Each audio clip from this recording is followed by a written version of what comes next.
La France, un pays de fainéants qui veut contrôler le monde, elle a toutefois réussi à mettre la main sur certains de nos pays africains grâce à la complicité de certains de nos concitoyens. Cette triste réalité de la mainmise de la France sur nos pays africains, passe par le Togo. C'est le Togo qui est la plaque tournante des trafics d'armes, de trafic de militaires et de trafic d'influence de la France dans toute l'Afrique noire depuis 1935 après que la France a occupé le Togo en 1914. Depuis ce temps, la France a utilisé le Togo pour tester ce que pouvait être l'indépendance d'une colonie, autonomie du Togo de 1957. En 1963, la France a utilisé au Togo des mercenaires anti-indépendantistes, qui étaient recrutés pour combattre contre l'indépendance de l'Indochine et de l'Algérie, dont Eyadema, pour assassiner le premier président élu démocratiquement dans l'histoire de l'Afrique noire.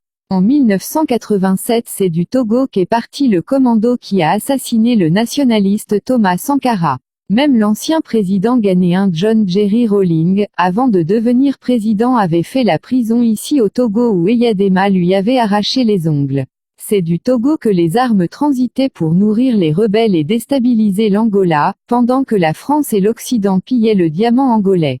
Là, nous en avons payé les frais quand le but de l'équipe togolaise a été mitraillé par les Angolais. C'est toujours du Togo que la déstabilisation du Libéria suivie de l'assassinat de Samuel Doe est partie. Là encore, le pétrole, l'or et le diamant sont ramassés par l'Occident. Du Togo encore, ils ont détruit la Sierra Leone, et le diamant emporté. Ces deux derniers cas ont entraîné le bombardement de l'hélicoptère qui transportait les supporters de l'équipe nationale de foot du Togo. Les militaires ayant enlevé Laurent Gbagbo pour le compte de la France sont des Togolais, ce n'étaient pas des Français ni des Ivoiriens qui ont arrêté Gbagbo. Et le contrôle du pays, du café et du cacao échappe aux Ivoiriens au profit de la France. Le Niger est régulièrement déstabilisé depuis le Togo par la France. La dernière en date est la déstabilisation du Mali. La France a créé le terrorisme malien pour troubler ce pays afin de vider l'or dont regorge le sous-sol du nord malien. À l'heure où je vous parle, des armes sont en chemin du Togo vers le Mali. Ces armes destinées à la fois aux pseudo-terroristes et à un faux maintien de paix, dans le but de créer la confusion et ainsi voler l'or à l'insu de tous. La France a inventé un nouveau jeu pour justifier sa présence et son assistance militaire en Afrique, le terrorisme. Au Burkina Faso, et au Mali, les attaques répétées des hôtels, ne sont que des actes perpétrés par la France pour créer la peur et ainsi se faire accepter par nos pays, comme protectrice, même la fusillade sur la plage d'Abidjan fait partie du même jeu. Pendant que les autres, les anglophones, ont créé le Commonwealth, c'est-à-dire la santé commune, la France quant à elle, a créé la francophonie, où des milliards de nos francs sont dilapidés chaque année pour l'organisation d'un sommet, destiné seulement à la promotion de la langue française, au détriment de nos cultures.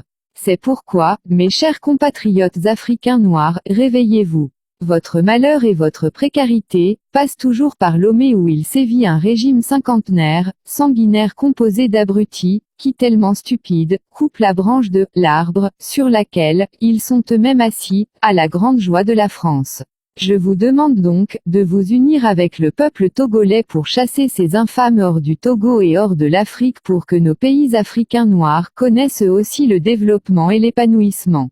Le Togo et la Côte d'Ivoire, les piliers de la France en Afrique de l'Ouest pour faire de sale besogne.